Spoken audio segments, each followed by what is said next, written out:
Hello, welcome back to Chapter 9, Part 2 for Chemistry for Engineers. And what we're going to be doing here, we're going to be in slide 20, and we're going to be jumping into bond energy. Okay.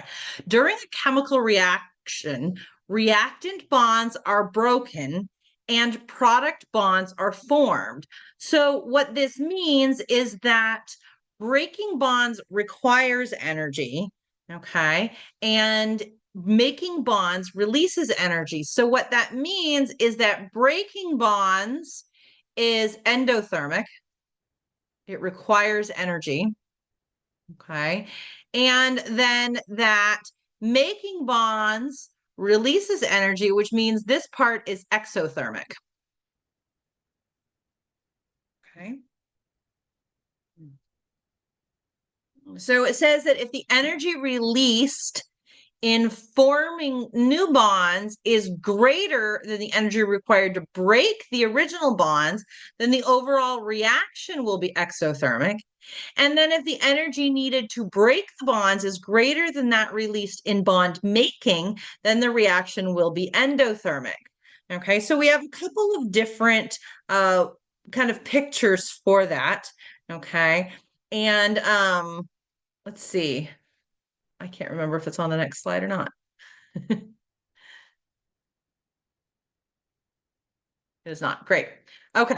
So coming back here, let's take a look at what this is going to be. So you can draw a couple of graphs here that show an endothermic reaction versus an exothermic reaction. So first of all, this one is going to be exothermic. And this one is going to be endothermic. Okay. So here we have our energy on the y-axis. And the energy over here. And the x-axis is sort of like reaction time. Okay. So in an exothermic process, our reactants start with a certain amount of energy. We require energy to break the bonds, and then we release energy when we form the bonds. Okay. So here's our reactants up here. And here are our products down here. Okay.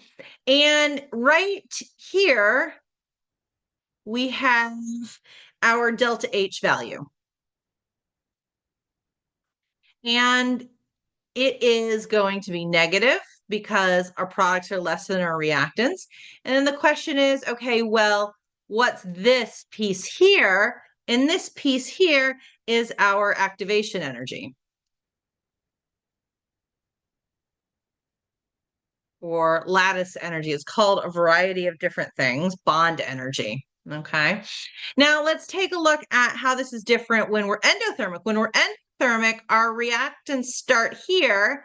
We have a really big activation energy and then a smaller kind of slope downwards. Okay. So our reactants begin down here and our products are up here. Okay. And in this case, you can see that the delta H, it goes in this gap here, and the products are higher in energy than our reactants. So now our delta H value here is positive. And then this activation energy is all the way here. Okay, that's the energy it requires to break the bonds. Okay, so let me just describe it simply. Energy required to break bonds. Okay. And that's the same right there. Okay. And then here, this orange value here and here, this is the energy. No. Okay. So let me change my color just a little bit here so I can kind of, okay.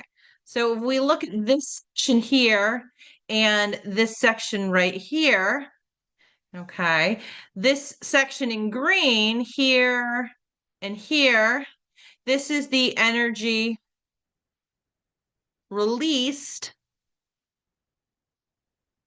when the bonds are formed.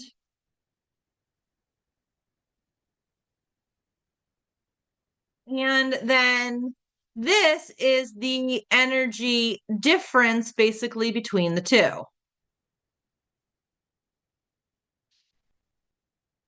All right, so let's take a look at a couple more of those here.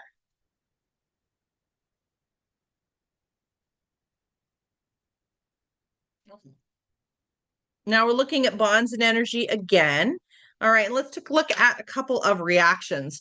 So first of all, we have the combustion of methane. So remember that we said that combustion was always exothermic.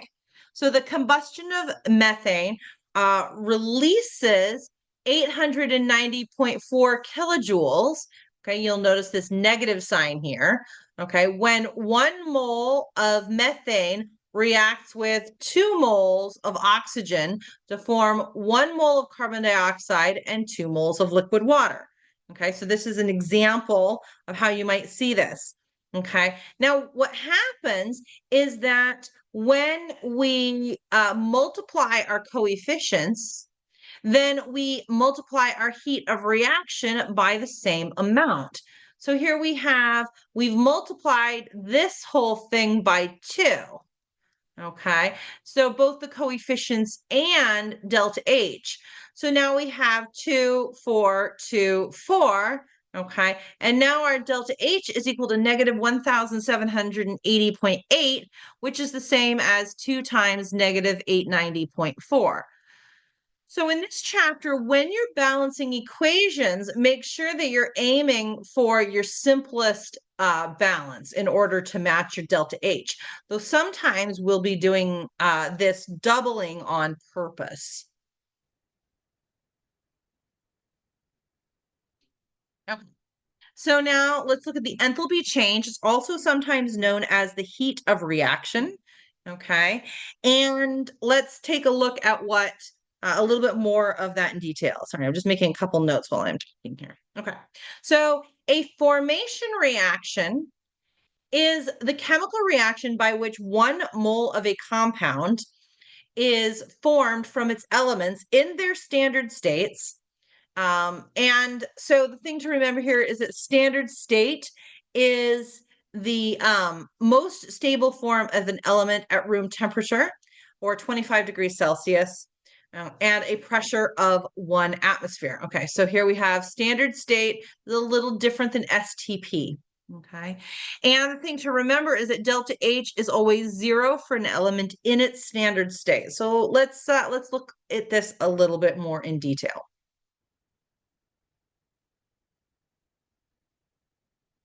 All right, let's look now at Hess's law, and we'll do Hess's law and something similar called heats of reaction. Okay. In Hess's law, enthalpy change for any process is independent of the pathway of the process. Okay, when what that means is that you could take one step or multiple steps. Multiple steps.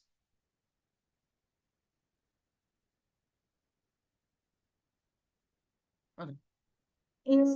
P is what we would call a state function. A state function is defined as a variable whose value depends only on the state of the system and not its history. Okay, so delta H and delta E. Oh, I'm having trouble writing. And delta E are both state functions.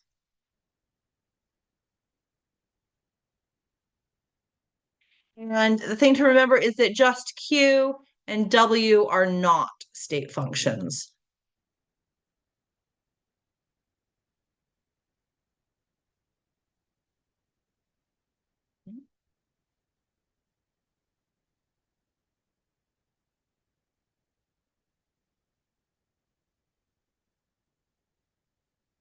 So now let's take a look at this slide. And this is just sort of showing you a little bit of what's going on here.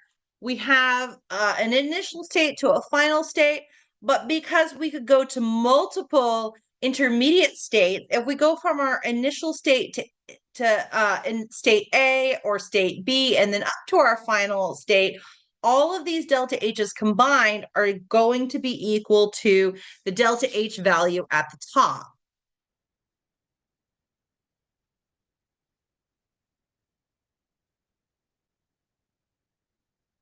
All right. Okay, so let's take a look at a couple of Hess's law equations.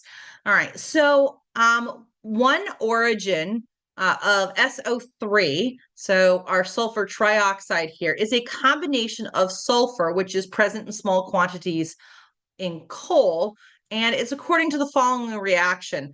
So this is what we would call, I often call this our target equation. Okay, so this is our target equation, and you'll need to write that down in your first portion of the slide. So under there it says according to the following equation. So write this down, you're going to need it. And what we're looking for is to determine the heat for this reaction. So we're trying to find delta H, RXN stands for reaction, we're trying to find the delta H for this, okay? So what we have here is we have a couple of other examples, all right? So here we have equation A, and here we have delta H for equation A. And then here we have delta H for equation B and equation B. Okay, and let's take a look at what happens here. So first of all, we need to create this, and there's a process to this. So first of all, we say, okay, here's our sulfur. So you want to check where things are and make sure that they're in the right place. So we have one sulfur in our reactants, and we have one sulfur in our reactants here. So far, so good. We need 3/2 or 1.5 moles of oxygen in our reactants. And right now we have 2 moles in our reactants. Okay, so not quite so useful now. Okay, and now what we have here is we have over here, we have 1 mole of SO3 in our products, and here we have 2 moles of SO3 in our products. Okay, so what we're going to do is I'm going to kind of do this the long way. So we need 1 mole of sulfur. We have 1 mole of sulfur, so we're not going to change A at all. And I'm just going to rewrite it down here. Okay. And what we're trying to do is we're trying to make everything look like our target. Okay, so this doesn't change as well. Let's look at B. Okay, so notice that we need 1 mole of SO3 and we have 2 moles of SO3. So that means that we need to divide everything in this row by 2. And what that is going to give us is an equation that looks like this. SO2, because we're dividing everything by 2, plus 1/2 O2, and yields 1 mole of SO3. And our delta H value for B here is going to get cut in half. So when we divide this in half, we get negative 98.5 kilojoules. Okay, and now let's take a look at what we have here. We have our 1 mole of sulfur, check, and we have 1.5 or 3/2 moles of O2, check.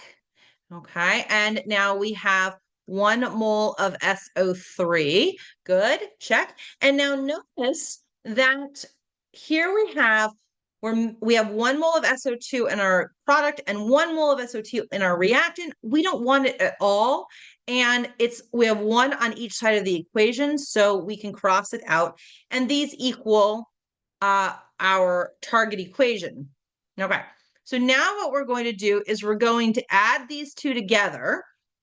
And so we have negative 296.8 plus negative 98.5, and that will give us the delta H of our target reaction, RXN for reaction, of negative 395.3 kilojoules.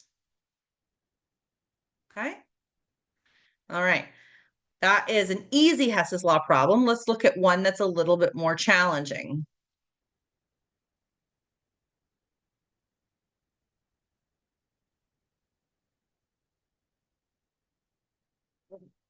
So here we are in slide 26, and we're looking at one that's a lot more. Okay, so diborane is a highly reactive boron hydride that was once considered a possible rocket fuel for the US space program. Okay, we're going to calculate delta H for the synthesis of diborane from its elements according to the following reaction equations. Okay, so here's our target. Okay. And then we have four more reactions. We have the first one to A, B, C, and D. And you have all of these all written down. Okay. So now let's take a look at what that would be. So first of all, we have up here, we have our target. And we're looking for our delta H value. So again, as usual, we need to isolate what we're looking for. So first we have 2 moles of boron here and 2 moles of boron here. Check, they're both in the reactants. That's excellent. Okay, and now we have 3 moles of hydrogen in our reactants here. Okay, and looking for it. Here we go. Here's our hydrogen and it's on our reactants. We don't have as much as we need, but that's okay. And then the next thing here is we have B2H6, our diborane, and that is right here in our reactants. All right, now everything else on this page needs to be canceled out as an intermediate. Okay, so let's go ahead and start taking a look at how we're going to do these. So first of all, we have A, B, C, and D, and these are for equation A, B, C, and D. Okay, so let's take a look at what each one is going to require.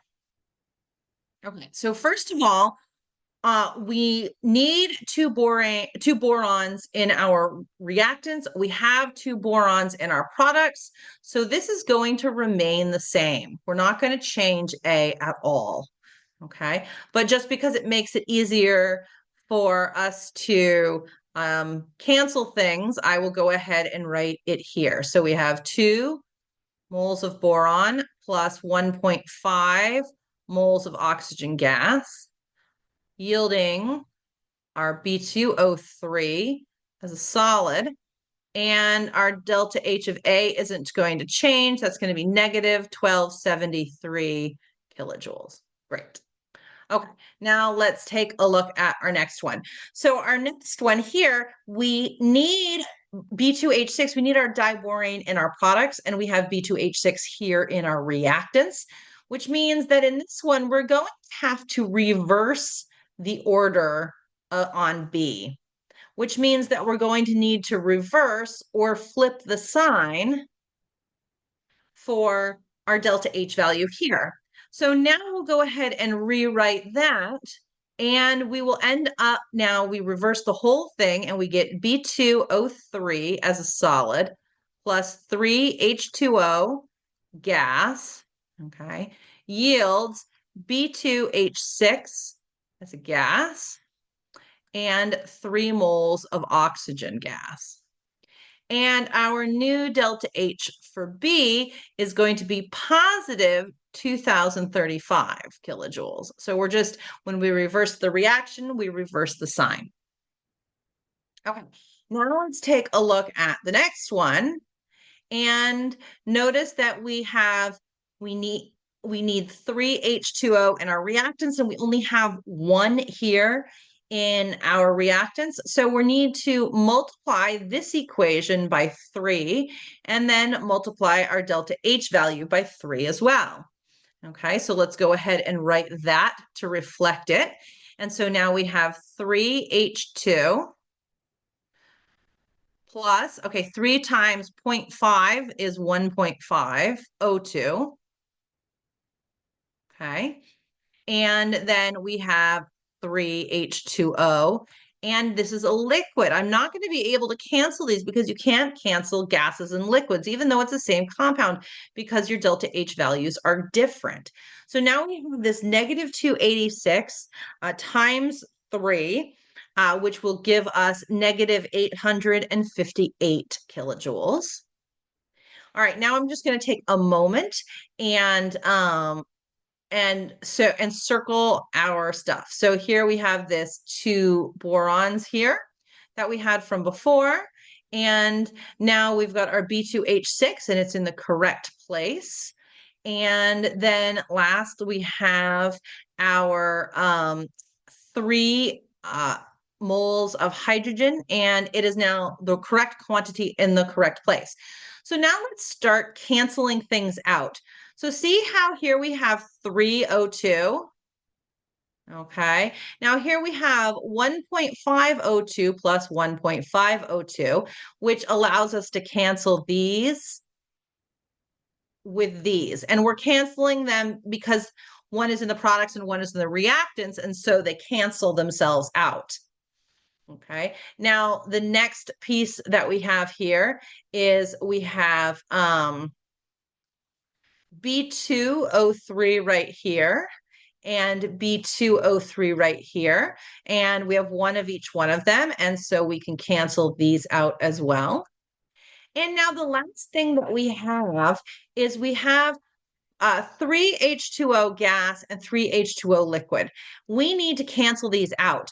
So I need to cancel out my liquid water. So I need 3 moles of liquid water on the other side. Okay, great. So that's going to allow me to cancel these. And now in order to cancel out my gaseous water, I need 3 moles of gaseous water on the product side here, okay? And so now I can cancel those. And now I have to think about, well, what did I do to get that? So this last equation down here, D, it's H2O liquid to H2O gas. I needed to multiply both of them by 3 in order to see that. So then this becomes D, and my delta H value for D is equal to positive 132 kilojoules. Okay. All right. So now I take all of these delta H values and I add them up, and I will get a positive 36 kilojoules for my final answer. And so that goes right there. Okay, so that was a more challenging or a longer Hess's law problem. All right, so let's take a look at something that's linked, but not exactly the same. All right, we're in standard enthalpies of formation. And in a standard enthalpy of formation, or delta HF with a little 0, which means standard state, the change in enthalpy that accompanies the formation of 1 mole of a compound from its elements with all substances in their standard states. Okay, so that's our delta HF naught, you would say. Okay, so the examples for that are, first of all, we have one here that shows us solid manganese plus 1/2 O2 yields 1 mole of MnO, and this creation will release negative 385 kilojoules. Another example is that liquid mercury plus chlorine gas will yield 1 mole of mercury 2 chloride. You say, oh, why? How do I know that that's mercury 2? And the reason I know that that's mercury 2 is because we know that chlorine is Cl minus, and that 2 means that this is Hg2. So just as a little review there, that's mercury 2 chloride. Okay, and the creation of mercury 2 chloride will release 230 kilojoules. Okay, so the thing to note now is that delta HF is 0 kilojoules for all elements in their natural state. Okay, so some examples of that might be oxygen gas, chlorine gas, magnesium solid, etc. So you'll want to remember all of those.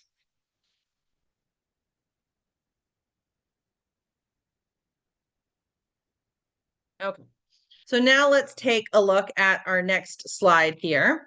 Okay, and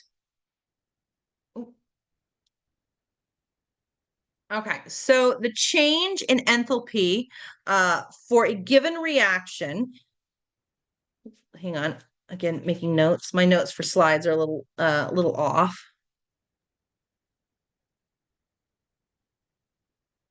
Okay, so the formation of the reactants and products. So what do we get here? We get this equation, and this is summation notation. Okay, hopefully you guys are familiar with that. If you're not, basically what we're saying is that our change in enthalpy for the reaction at standard state is equal to the moles of each product times its delta H value. Okay, you add all these up, that's what this summation means, and then you subtract the moles of each reactant,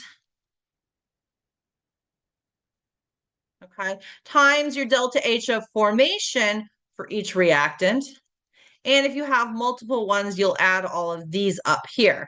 And just remember that it's products minus reactants.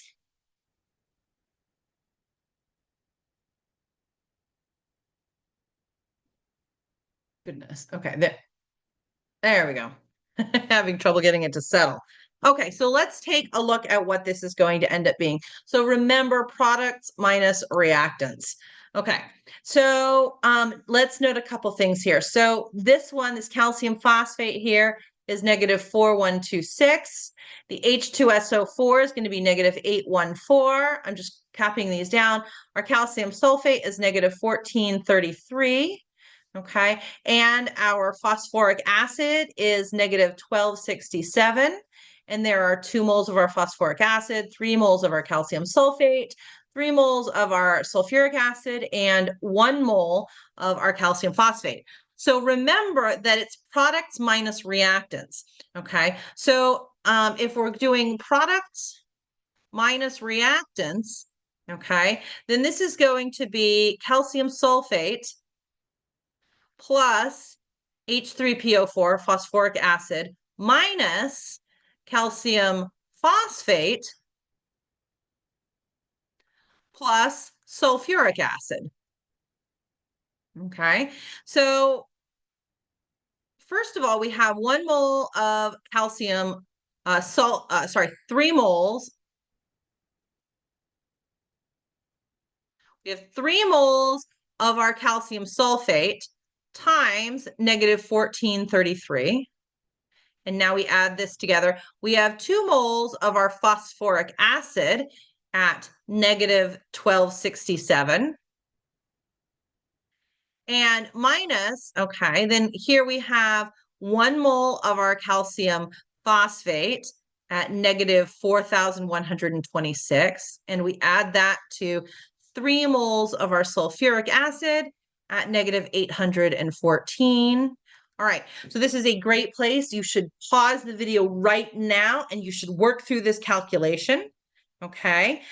Because there's a lot of negatives and different things in there. You want to make sure you're getting it. So pause the video and calculate it out. And then when you come back, the answer to this one should be negative 265 kilojoules. Okay. All right, now let's look at the second one here. First of all, our ammonia, we have 2 moles of ammonia and it's negative 46 kilojoules. And then we have 3 moles of oxygen gas and this one is 0. Okay, and because it's 0, we're going to ignore it. And that's because it's an element in its standard state. So we can basically just pretend like this doesn't exist. And then we have CH4, we have 2 moles of methane, and that's at negative 75. And we have 2 moles of HCN, hydrocyanic acid, and that's a positive 135, and 6 moles of gaseous water at negative 242. Okay, so now the equation, as we're working through this, again, we're going to start with our products, okay? And the product is going to be HCN plus H2O. And we subtract from that our reactants, and it's going to be ammonia. We're going to ignore oxygen because it's 0. And so when we add 0 in, we don't care. And added to the ammonia will be the methane. Okay, so let's go ahead and take a look at the math. So we have two moles of our hydrocyanic acid at positive 135. Okay, and then we have 6 moles of gaseous water at negative 242.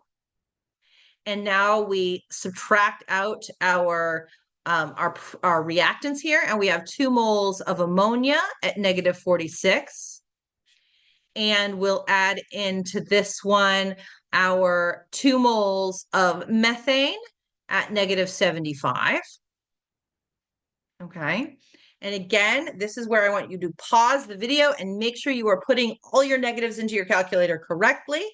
Okay, so pause it, do this calculation, and the answer that you should get here is negative 940 kilojoules. Okay. So that's how you would do the calculations for your standard enthalpy of formation. Okay. All right.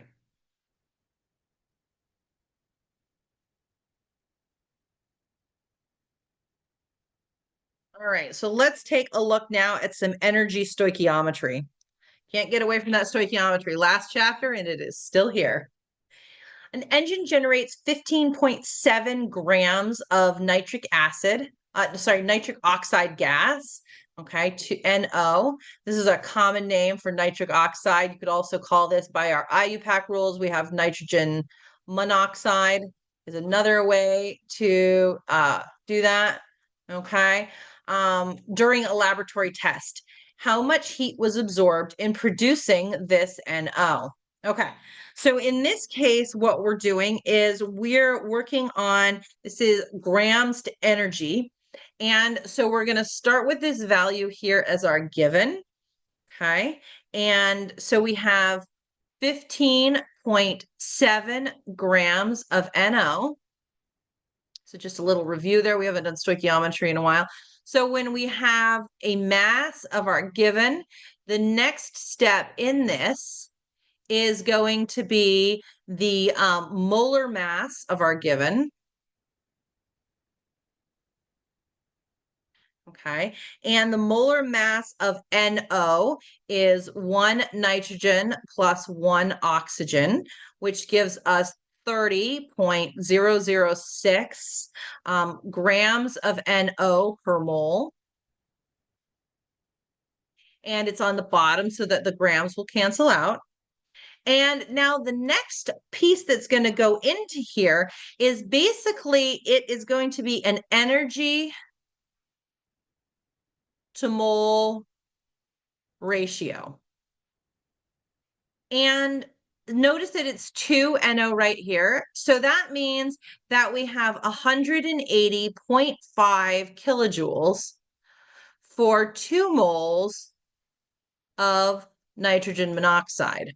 Okay, so just to make sure everybody can type this into your calculators, this would be 15.7 times 180.5 divided by 30.006 times 2. And that calculation will give you 47.2, and your units are in kilojoules. So again, pause, make sure that you are calculating this out correctly.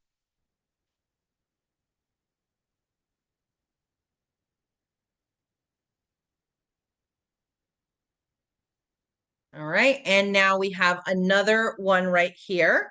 And okay, Okay, so here we're burning 0.5 moles of carbon. Okay, so we're burning, remember that burning always means plus O2, okay, to form carbon dioxide, and that it's going to release 197 kilojoules. So that means that our delta H value will be a negative. Okay, how much heat is released if 56.5 grams of carbon dioxide is produced in a similar reaction? Okay, so let's take a look at how this might work. Okay, so it says we're burning half a mole of carbon to form carbon dioxide. So if we're burning half a mole of carbon, 0.5 moles of carbon plus O2, okay, we'll balance this in a minute, is going to yield CO2. Okay.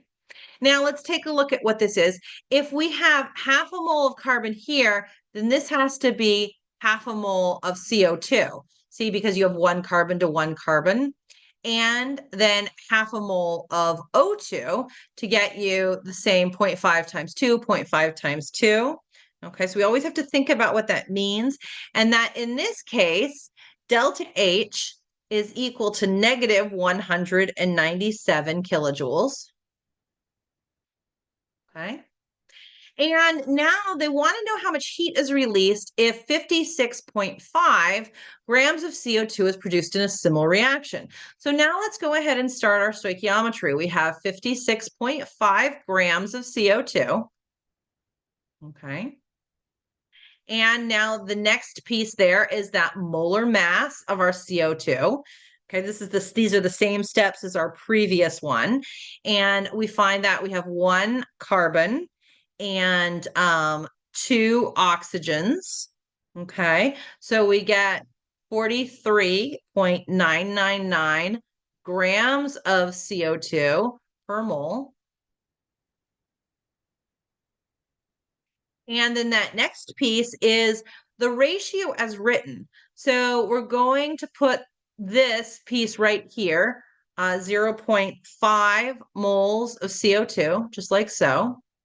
And that goes with this negative 197 kilojoules. Okay, so now if we're working through this, then we get 56.5 times negative 197, okay? And then divide that by 43.999 times 0.5.